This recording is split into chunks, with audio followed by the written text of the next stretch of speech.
Night को मैं security guard का जॉब करता था, तो दिन में मैं ऑडिशन देने जाता था। देख रहा हूँ कि अभी बहुत सारे लोग हैं जो भी बॉलीवुड में एंटर कर रहे हैं। कश्मीरी को सिर्फ कश्मीरी या फिर टेररिस्ट बोला जाता है, टेररिस्ट कैरेक्टर दिया जाता है, ये नहीं होना चाहिए। हमें आर्टिस्ट है। मैं दानिश अली हूँ और आप आवाज़ द वॉइस देख रहे हैं। आवाज़ द वॉइस के साथ आज एक कश्मीर के ऐसे नौजवान अदाकार बात करने के लिए है जिन्होंने कहीं मशहूर सीरियल्स में काम किया है, कहीं वेब सीरीज़ में काम किया है। एक ऐसे बासलाहियत अदाकार है जिन्होंने अदाकारी की लाइन में कश्मीर का नाम रोशन किया है। जी हाँ, मेरी मुराद जामिन आपका शुक्रिया अदा करना चाहेंगे आवाज़ वॉइस के साथ बातचीत के लिए। शुक्रिया हैविंग मी हियर। और अस्सलाम वालेकुम, आप कैसे? Thank you very much. तो ये मुझे बता दीजिए कि जिस तरह से सुनने को मिला है आने वाले दिनों में एक बड़ी मूवी में आप काम करने जा रहे हैं एक बहुत बड़े एक्टर के साथ जी। तो वहाँ जाने से पहले आपकी ये शुरुआत जो है ये कैसे रही, जर्नी कैसे रही, वो बता दीजिए। ऑफ कोर्स कश्मीर से निकल के मुंबई में अपना सपना देखना, और इतना बड़ा सपना देखना, और जहाँ से मैं निकलता हूँ वो एक छोटा सा गांव है, और यहाँ पे इमेजिन करना एक्टर बनने के लिए इट्स नेक्स्ट टू इम्पॉसिबल। यहाँ पे यूजुअली जो लोग देखते हैं वो कहते हैं कि हमें गवर्नमेंट जॉब चाहिए या फिर कुछ जॉब चाहिए, जो माँ बाप भी ऑफकोर्स एक्सपेक्ट करते हैं कि हमारा जो बेटा है वो ये बनना मतलब ये बनना चाहेगा, या फिर इंजीनियर बनना चाहेगा, डॉक्टर बनना चाहता है। पर मेरा ऐसा कुछ नहीं था, मेरा एक्टर बनना था। जब मैंने पापा से कहा था कि मुझे एक्टर बनना है, तो पहली बात तो वो उनको एक टचका सा लग गया था कि एक्टर बनना है तो ये तो जॉब नहीं है कोई, लेकिन तू लाइफ में करना क्या चाहता है। तो ये तो मेरी घर से शुरुआत हुई है। तो फिर यहाँ से मेरी शुरुआत हुई है, तो घर से शुरुआत हुई है मेरी। तो गांव वाले जो कहते थे कि एक्टर बनेगा तो इट्स लाइक ठीक, क्या बनना चाहता है, तो एक्टर बनना चाहता है, ये तो कोई जॉब नहीं होती। तो यहाँ से शुरुआत हुई। फिर मुंबई में तो अलग स्ट्रगल रहा है ऑफकोर्स। तो वहाँ पहुँचना मुंबई में, फिर जब मैंने वहाँ पहुँचा तो लाइक कि मैं तो मुंबई में पहुँच गया, मैं यहाँ पे करूँगा क्या, जब बस कोई था नहीं वहाँ पे मेरा। तो मैं तो ऐसे ही निकल गया था घर से कि मेरे को मुंबई जाना है, वहाँ पे एक्टर बनूंगा मैं। तो जब पहली बार मुझे भी याद है, बैंड्रा स्टेशन में उतरा मैं, तो अब तक कि मैं अब जाऊँगा कहाँ पे। मैंने एक रात स्टेशन पे गुजारी, तो वहाँ पे एक पोस्टर देखा था मैंने कि वहाँ पे लिखा हुआ था कि हमको एक सिक्योरिटी गार्ड चाहिए जॉब के लिए। अब कि ठीक है, ये एक शुरुआत हो सकती है यहाँ से। तो मैं सिक्योरिटी गार्ड से मैंने शुरू किया। नाइट को मैं सिक्योरिटी गार्ड का जॉब करता था, तो दिन में मैं ऑडिशन देने जाता था। तो ये यहाँ से शुरुआत होती है। It was very difficult of course. तो अब तक आपने कहीं बड़ी सीरीज में काम किया है। वेब सीरीज की अगर हम बात करेंगे तो स्ट्रगल के साथ साथ इस वक्त आपका एक खास नाम बन चुका है, लोग आपको पहचानते हैं। तो ये बता दीजिए कि सबसे पहले काम कौन सा मिला था और कहाँ पे मिला था, किस सीरीज में काम किया था? पहले मैंने तनाव सीजन 2 किया। वो मेरी पहला काम तो नहीं था, लेकिन हाँ उससे पहले छोटे छोटे काम किए थे। जो मेरा एक उससे पहले छोटे छोटे काम किए थे मैंने, लेकिन जो तनाव था वो मैंने एक मेन स्ट्रीम काम था, एक प्रॉपर काम था। सुधीर मिश्रा द डायरेक्टर जो हम देखते हैं, सुधीर मिश्रा डायरेक्टर हैं, तो वो मुकेश छाबड़ा ने कास्टिंग की थी, जो मुंबई के बहुत बड़े एक कास्टिंग डायरेक्टर हैं। उन्होंने ऑडिशन लिया था मेरा, फिर धीरे धीरे वहाँ से शुरुआत हुई थी मेरी। ओके, तो पहली कमाई वही थी, कह सकते हैं एज एन एक्टर पहली कमाई मेरी हुई। तो कितनी थी ये बता बोलना चाहिए? हाँ, मैनेजर पे बैठी है तो क्या बोलूँगा। वो बहुत ज़्यादा नहीं थी। It was like around 80 to 90। Okay, सुकून मिला था? हाँ अल्हम्दुलिल्लाह। मैं सुकून मुझे सेट पे जाकर ही मिला था, जब मैं एक्टिंग करने लगा था, तो वही तो मेरा सुकून है। ओके, लेकिन कश्मीरी लोग अमूमन ये सोचते हैं कि कश्मीरी लड़का जो बॉलीवुड में काम करेगा या इस लाइन में चला जाएगा उसको एक ही रोल मिलता है, टेररिस्ट का। बिल्कुल, या स्टूम पलट गए, सच है या झूठ है? बिल्कुल सही है। तनाव में मेरा जो रोल था वो टेररिस्ट का ही था। तो वाज नॉट कि वो मेन टेररिस्ट वाला, बट काइंड ऑफ टेररिस्ट था। ओके, एंड पर नहीं, ये ज़्यादा सच नहीं है, हाँ बट ये है। पर मैं बॉलीवुड से ये भी गुजारिश करना चाहूँगा कि सिर्फ इसी दायरे में हमें मत रखिए, हम और भी कुछ करना चाहते हैं। जैसे मैं कुछ लेयर्ड कैरेक्टर्स भी करना चाहता हूँ, जो थोड़े डीप में जाए, जो मेरे सोल और एज एन एक्टर जो अंदर मेरा बैठा है वो खुश हो जाए। ओके, तो आने वाले दिनों में आप एक बड़ी मूवी में काम करने जा रहे हैं, तो बता सकते हैं? हाँ, मेरी एक उसका टीज़र आ चुका है अभी। बॉबी देओल का बंदर है वो, उसमें मेरा एक कैमियो है। और मेरे माइक्रो ड्रामाज काफ़ी सारे आने वाले हैं, कबूल हैं मेरे आने वाले, और 2-3 एड्स आने वाले हैं जो कि शायद मैं रिवील नहीं कर सकता। हाँ, ओके। तो इंसान लाजिम सी बात है, अगर किसी अलग शोबे में, अलग प्रोफेशन में अपना नाम बनाना चाहता है बचपन से, तो कोई इंस्पिरेशन रहती है, किसी से इंसान मुतासिर होता है। आप किन से मुतासिर हुए थे? मैं अपनी माँ से मुतासर हुआ था। ओके। मेरी मम्मी जो थी वो टीचर थी, वो गुजर गई। मैंने वॉज 9 years old, तो मम्मी गुजर गई थी। तो बचपन में मुझे अभी भी याद है, मम्मी हमें कहती थी कि वो बहुत फिल्में देखता था मैं बचपन से, बाय द वे। तो पापा DVD हमारे घर पे था, तो रोज़ एक कैसेट लाता था, वो बोलते थे कि आज ये फिल्म देखेंगे, आज खुदा गवाह देखेंगे, आज कुली नंबर 1 देखेंगे। तो वहाँ से मेरी शुरुआत हुई थी। एज सच ऐसा कुछ बॉलीवुड में ऐसा कुछ नहीं कि मुझे ये बनना है, ये बनना है। I want to be in जामिन मंजूर, जो ओरिजिनल जामिन मंजूर। और मम्मी मेरी इंस्पिरेशन ऐसे रही है कि वो हमेशा से मुझे कहती थी कि अगर मैं आसमान में किसी चील कौवे को देखूं तो मैं देखना चाहता हूं कि ये मेरा बेटा आसमान में घूम रहा है। तो जब मेरी मम्मी गुजरी तो आई वॉज वेरी डिप्रेस्ड। तो मैं कुछ समझ में नहीं आता था। 8-9 साल का बच्चा जिसे कुछ पता नहीं है दुनियादारी का, वो बचपन में ही बड़ा हो गया। तो मुझे कुछ समझ में आता नहीं था मैं क्या करूँगा। तो फिर मैंने पापा को बोला मुझे एक्टर बनना है। तो फिर पापा भी धीरे धीरे राज़ी हो ही गए। यहाँ से मेरी शुरुआत हुई। तो मेरी मम्मी ही मेरी इंस्पिरेशन रही है। वो हमेशा से बोलती थी कि तुझे कुछ बड़ा बनना है। तो मुझे लगता है कि अगर मैं कुछ बड़ा बनूंगा तो मैं अपने माँ को खुश रखूँगा, जो कि अभी दुनिया में नहीं है लेकिन मेरे साथ हमेशा। ओके। तो ये बता दीजिए कि इस वक्त बॉलीवुड में कई बड़े अदाकार हैं जी।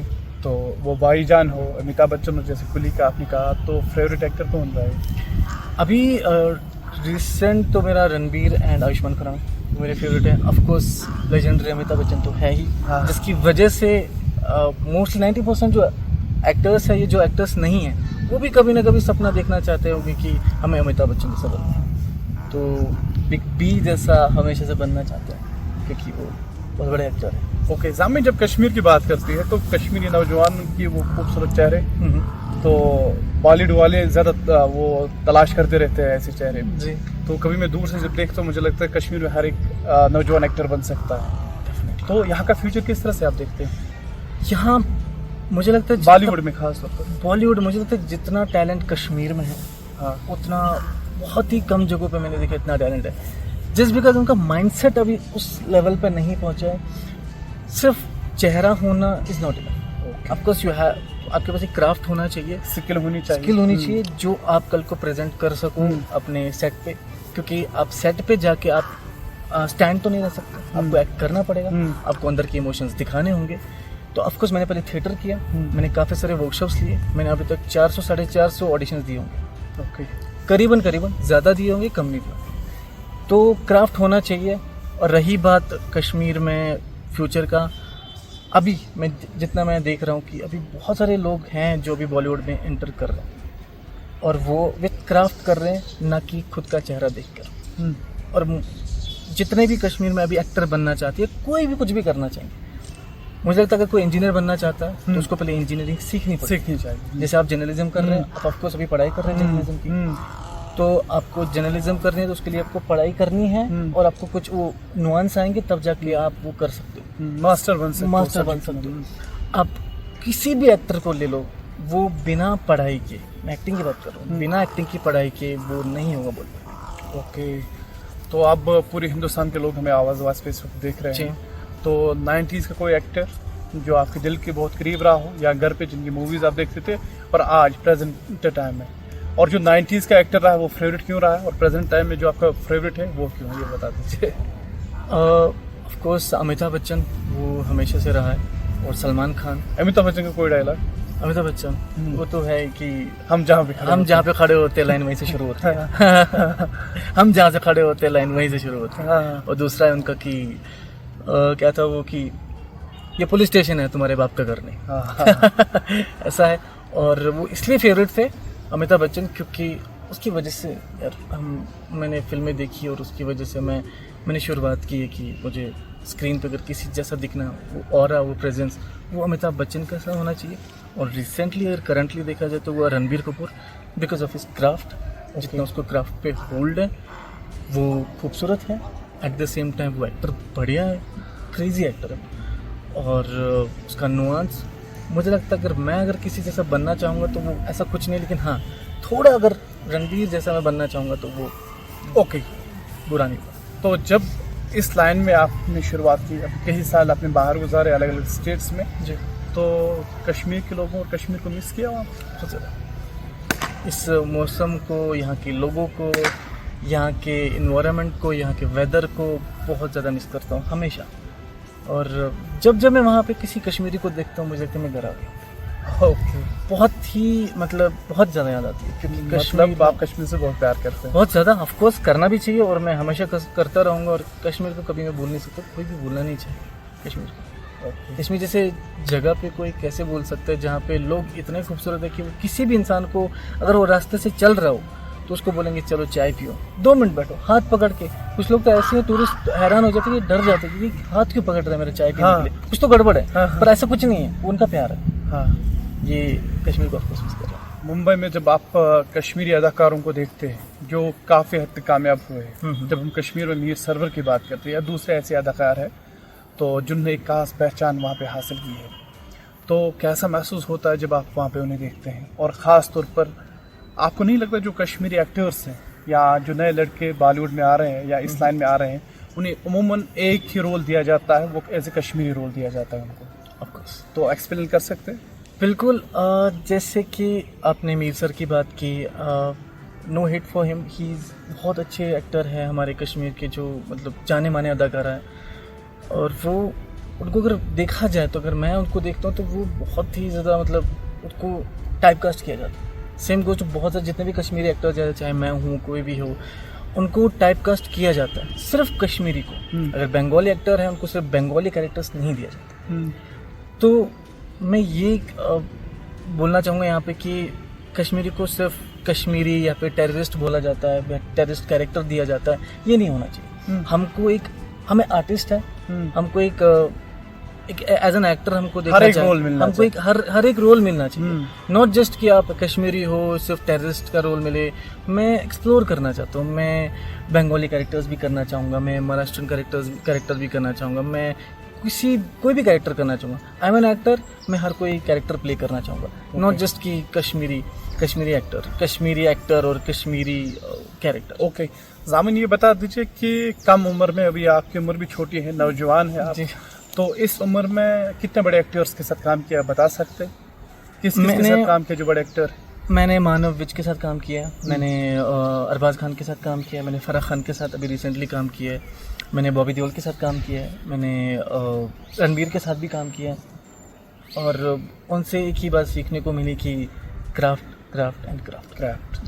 तो ओके, तो कश्मीर में जो कश्मीर के हज़ारों नौजवान इस वक्त आपको देख रहे हैं, तो इनके लिए क्या कहना चाहते हैं? भगवंत वन हकीकत कि अगर तो एक कारण चाहिए, मतलब अगर तुम कुछ भी करना चाहते हो, डजंट मैटर मैं एक्टर हूँ तो मैं यही बोलूँगा कि आप एक्टर बनो, तो ये छू ऐसा कारण ती करो।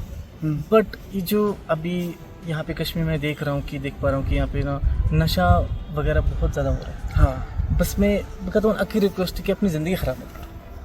अगर तुम कुछ करना चाहते हो अपनी फैमिली के लिए करो, अपनी खुद के लिए करो, अपने फ्यूचर के लिए करो। तुम कुछ भी करना चाहते हो, यहाँ पे कोई रुकावट नहीं, ये दुनिया पूरी तुम्हारी है। तुम कुछ भी करना चाहते हो करो, मगर ये गलत काम मत करो। मैं कोई नहीं हूँ बोलने वाला कि तुम करो ये किए, तुम करो हो किए, तो ये करो, मगर करो असल करो। ये नहीं कि तो नशा समझ या बी के करो, तो ये नहीं किया असल काम करो, फैमिली खतरा। That's it. मैं ज़्यादा कुछ ऐसा बोलूँगा नहीं, क्योंकि फिर बोलेंगे लोग कि हु आर यू। बट मैं इतना ही कहूँगा कि बस नशा वशे से दूर रहो, और जो तुम्हें करना चाहते हो तुम अगर तुम्हारा कोई ख्वाब है, कोई ड्रीम है, उसे पूरा करो, क्योंकि ये ज़िंदगी एक ही है, 30 से 40 साल की ज़िंदगी है। और इस खुशी के पीछे आपके वालिदैन की मेहनत है, जो यहाँ पे वो एंजॉय कर रहे हैं, चिल कर रहे हैं, इसके पीछे किसी की मेहनत है, वो माँ बाप है। बिल्कुल। तो जो आपके आने वाली एक मूवी है उसके लिए एडवांस में हम बेस्ट ऑफ लक, मुबारक हो आपको आवाज़ द वॉइस के साथ बातचीत के लिए। थैंक यू दानिश भाई, थैंक यू सो मच मुझे यहाँ लाने के लिए, और आपके साथ बात करके बहुत अच्छा लगा। शुक्रिया।